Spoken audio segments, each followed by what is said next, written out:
What is even hiking for? Above all, know that adventure is always interesting and fun.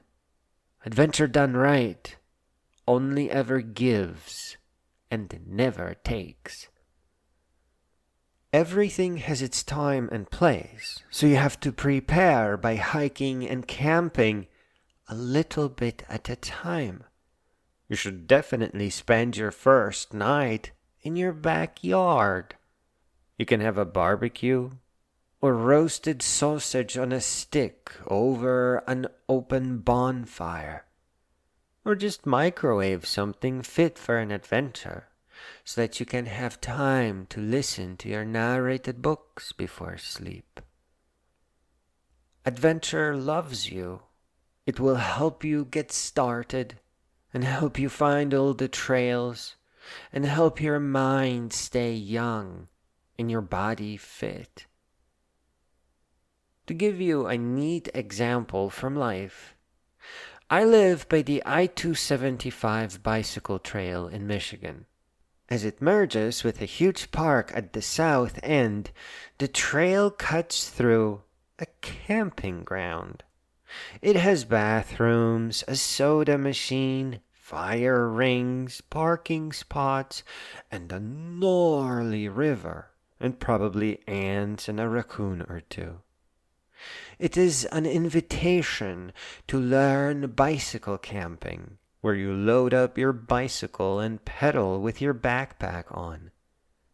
Once you had your fill, you only need to bicycle a bit more to get on the Michigan's Iron Bell Trail, which is now 770 miles of bicycling.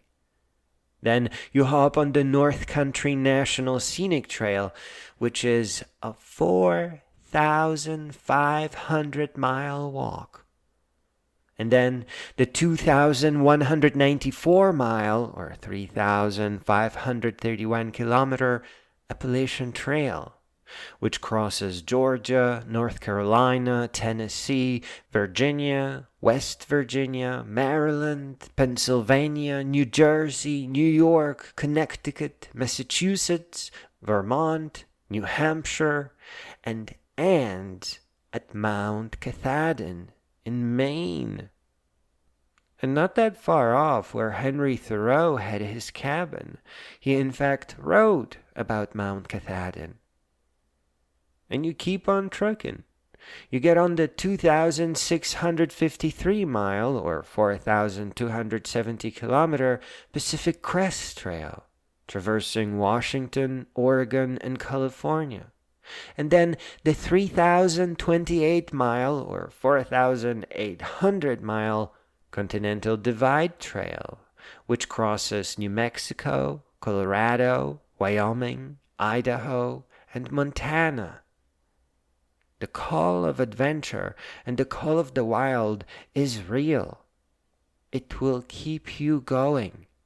Once you get started, you never stop. As to what it is for, it's for healing. Healing your mind and body and heart and soul, and recovering from tragedy, from broken things, and repairing all that is good, and for wisdom, for learning and discovering more and more wisdom.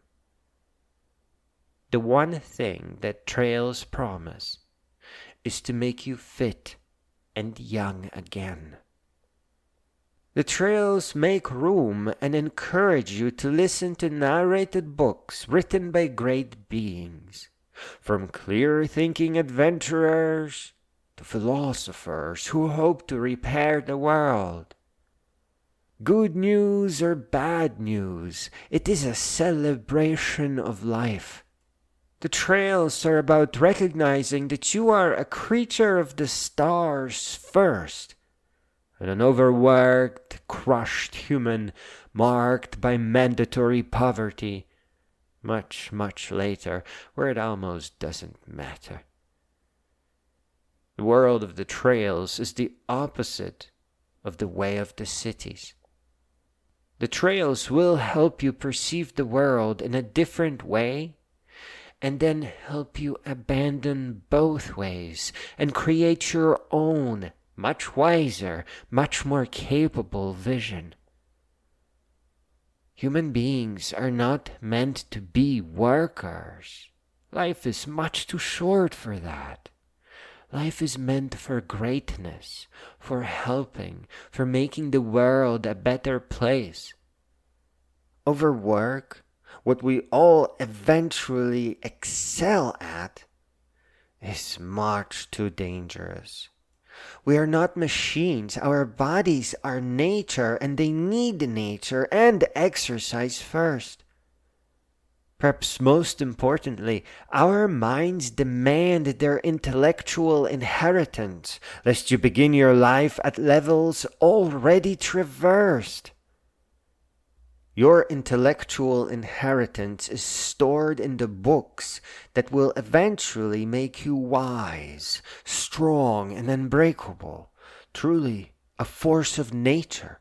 The books are an upgrade for your mind.